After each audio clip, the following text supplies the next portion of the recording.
गोंदिया जिल्ह्यात भाजपला एक मोठा धक्का। माजी आमदार गोपालदास अग्रवाल आज काँग्रेसमध्ये प्रवेश करत आहे। माझ्यासोबत गोपालदासजी आहे।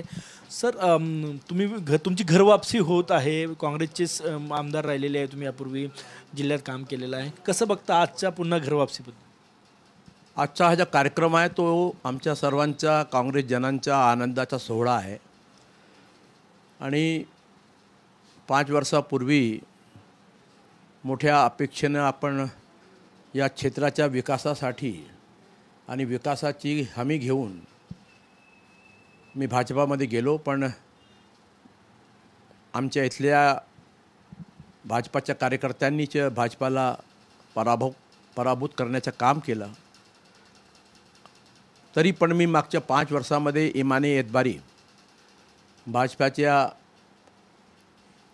पूर्ण निष्ठेने काम केलं। अनेक आमची लोकल बॉडीची इलेक्शन्स, त्याचबरोबर जिल्हा परिषदची इलेक्शन, मागच्या लोकसभेची इलेक्शनमध्ये सुद्धा मोठा मताधिक्य गोंदियामध्ये भूतो न भविष्यती असा मिळून देण्याचं काम आम्ही करून दाखवलं।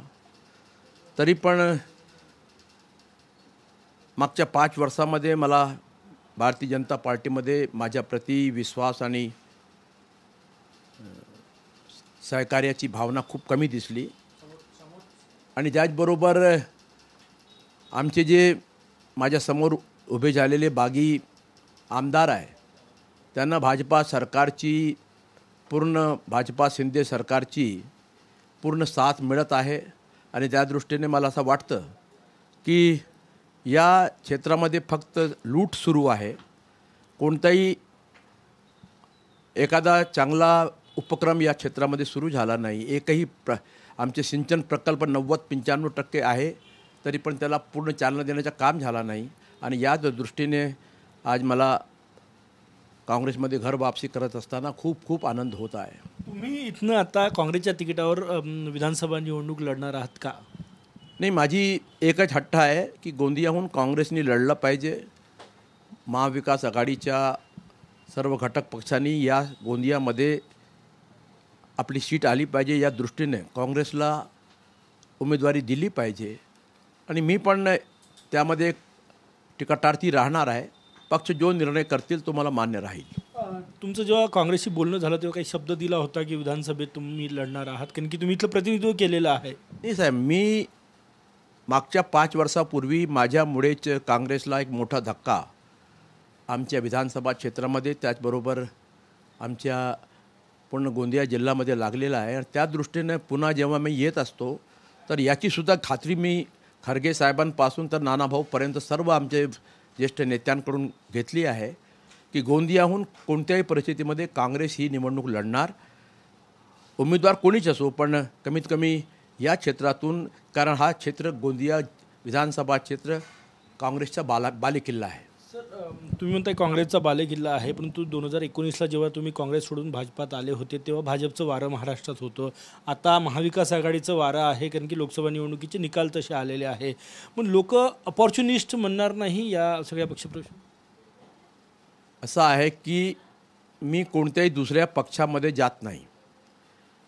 आमचे महाविकास आघाडीचे ज्येष्ठ नेते शरद पवार साहेब, जे आमचे राजकीय गुरु राहिलेले आहे, त्यांनी पण मला सांगितलं की हा क्षेत्र गोंदिया विधानसभा हा काँग्रेसचा बालेकिल्ला आहे आणि त्या दृष्टीने तुम्ही विचार करा। प्रफुल्ल पटेलांचा पण बालेकिल्ला आहे हा? प्रफुल्ल पटेल जेव्हा काँग्रेसमध्ये होते तेव्हा त्यांचा बालेकिल्ला होता। आता माझा बालेकिल्ला किंवा त्यांच्या बालेकिल्ल्याच्या विषयाने पक्षाचा बालेकिल्ला आहे आणि गोंदियामध्ये काँग्रेस लढलीच पाहिजे। आम्ही मागच्या महाराष्ट्राच्या निर्माण झाल्यापासून 14 निवडणूक झाली आहे, 11 निवडणुकीमध्ये काँग्रेस जिंकलेली आहे आणि मागच्या निवडणुकीमध्ये माझ्यामुळे समजा काँग्रेसला पिछेहाटची सामोरे जावं लागलं, तरी पण यावेळी आम्ही मोठ्या मताधिक्यानं काँग्रेसला जिंकून येणार।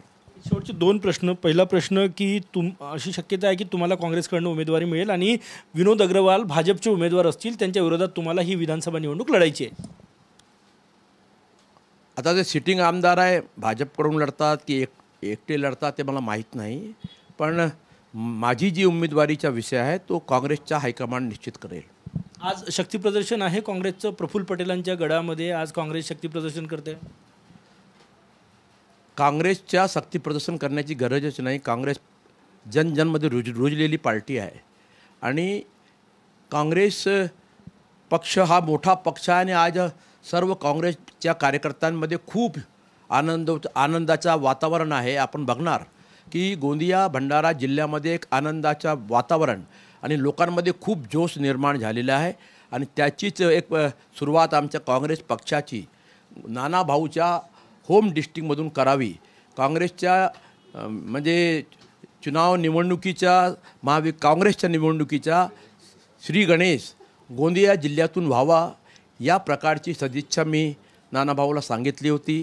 त्यांच्या लक्षात आला आणि त्याने माझी मागणी मान्य केली आणि आज गोंदियाहूनच माझा असा विश्वास आहे काँग्रेसच्या प्रचाराची श्री गणेश होत आहे आणि काँग्रेसचा हा गोंदिया भंडारा जिल्हा बालेकिल्ला सुरुवातपासून राहिलेला आहे. खूप खूप धन्यवाद. कॅमेरामॅन सचिन सायामसह गजानन माटे, TV9 मराठी, गोंदिया.